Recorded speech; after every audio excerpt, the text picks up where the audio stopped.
Nesta semana estamos acompanhando a visita da OEA no Brasil para avaliar as acusações de censura no nosso país. Tivemos uma reunião extremamente importante com os principais parlamentares da direita que estão lutando com muita garra pela nossa democracia e liberdade.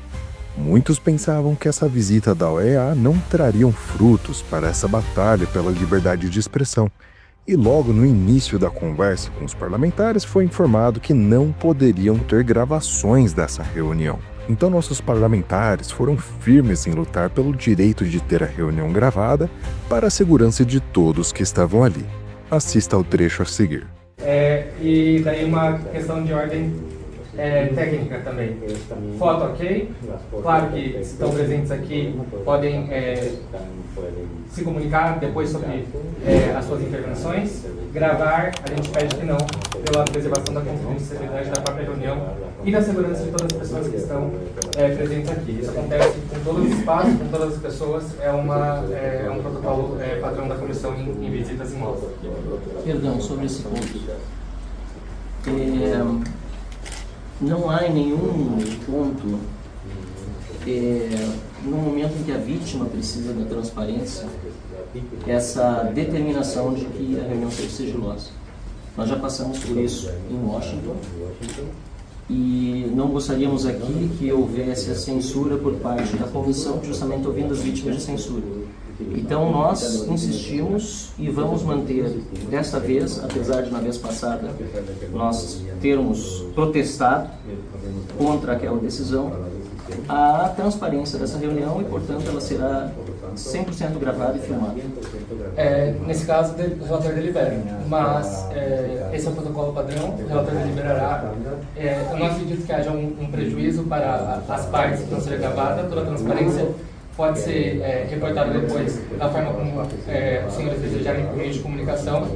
Esse é um padrão que segue em todas as reuniões, nenhuma reunião será gravada, nenhuma reunião com nenhuma das partes será gravada. O relator pode deliberar, mas essa é a orientação padrão que a gente tem.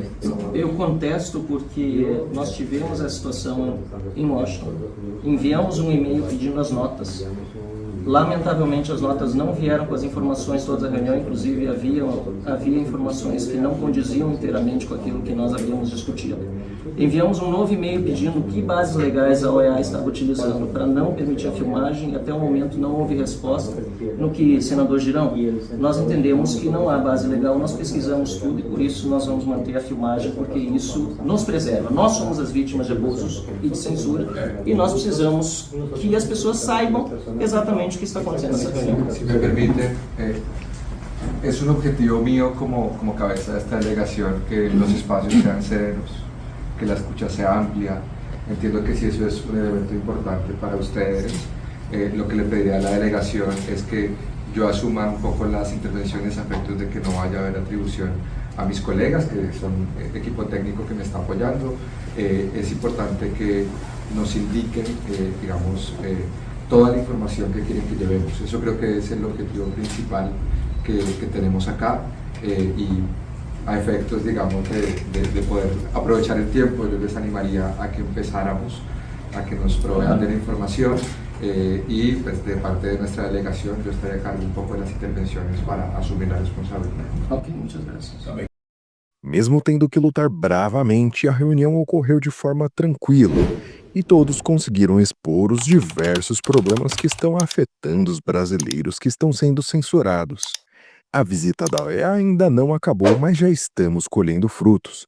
Diversos perfis de pessoas de direita já foram desbloqueados pela justiça, como é o caso do Monark e do Luciano Hang, dono da Havan.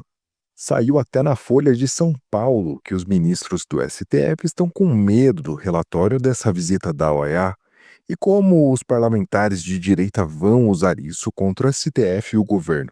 Veja um trecho do Deltan Dallagnol falando sobre isso.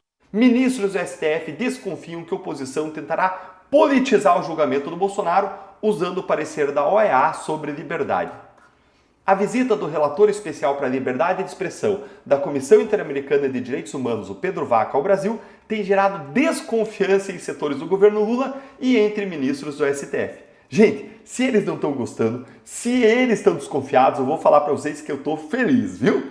Embora a conversa que ele teve, ele, o relator, o Pedro Vaca, com o presidente do STF, o Barroso, e com o ministro Moraes tenha sido considerada positiva, há uma desconfiança que eventuais críticas que Vaca faça no documento que ele vai divulgar sejam usadas por integrantes da oposição para politizar o julgamento de Jair Bolsonaro, que deve acontecer ainda neste semestre. Gente, presta atenção nesse trechinho aqui, ó. Tem um receio de que as críticas do Vaca à atuação do Supremo, à censura, aos abusos, sejam usadas pela oposição para politizar o julgamento. Gente, que hipocrisia! Como assim medo de oposição politizar o relatório? Vocês estão vivendo onde? Na Lua? Embaixo de uma pedra? Esse STF é político. Os ministros são todos políticos. Tomam decisões politicamente motivadas. Isso é escancarado. Eles nem têm mais vergonha na cara de admitir isso abertamente. Saiu até na Folha de São Paulo esses dias o Gilmar Mendes se apresentando abertamente em Brasília como agente político da corte. Todo esse caso Bolsonaro é político, a perseguição é política, eles dizem abertamente vencemos o bolsonarismo, o que é uma atuação política, tudo é político nesse caso, e agora então o problema é a oposição politizar o relatório. Façam-me um favor, isso aqui é uma prova de que eles sabem que o relatório vai vir péssimo para eles. É claro, a realidade é péssima, os abusos aconteceram. Olha aqui esse trecho da matéria. Integrantes do governo e representantes da sociedade civil que integram o Conselhão conversaram com o Pedro Vaca e afirmam que a reação dele às afirmações de que há liberdade de expressão no Brasil foram protocolares. Protocolares, tinha que dar dado uma gargalhada, né? Porque é uma piada. Agora, olha só isso, gente. Os membros do governo e os representantes da sociedade civil ficaram frustrados, então, com a reação do Pedro Vaca quando ele ouviu deles que existe liberdade de expressão no Brasil. Ele foi totalmente protocolar, ou seja, ele não ficou concordando imediatamente ali, não. Ele ficou sério, poker face, como dizem, deixando o pessoal da esquerda do governo totalmente preocupado, com medo.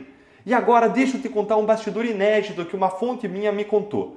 Eu conversei hoje com essa fonte e ele conhece o Pedro Vaca, conhece a comissão, conhece a corte, já viu o Pedro Vaca várias vezes e ele me confidenciou que ele viu a reunião, viu a expressão corporal ali do Pedro Vaca e o Pedro Vaca estava totalmente constrangido na reunião com o Supremo. Ele estava encolhido, com o seio da face franzido, com uma linguagem corporal de constrangimento especialmente notada e que ficava ali escancarada para quem conhece ele. E se ele estava assim já na reunião com o STF, gente, imagina então depois, quando o Pedro Vaca veio se reunir com a oposição e a oposição abriu os olhos dele porque está realmente acontecendo no Brasil nos últimos 6 anos. A gente só vai descobrir, claro, tudo isso quando o relatório sair. Mas essa notícia mostrando que o STF, o governo Lula e a esquerda estão preocupados, já diz pra gente tudo o que a gente precisa saber. Se eles estão preocupados, então a gente tem que ficar muito feliz. Porque quer dizer isso que o jogo está virando. E você, o que acha de tudo isso que estamos passando? Será que o Brasil vai voltar a ter a liberdade que sempre tivemos? Só o tempo dirá. Se você gostou do vídeo, não esqueça de deixar o seu curtir e se inscreva no canal. Compartilhe com seus amigos para nos ajudar a crescer. Obrigado por assistir até aqui e até o próximo vídeo.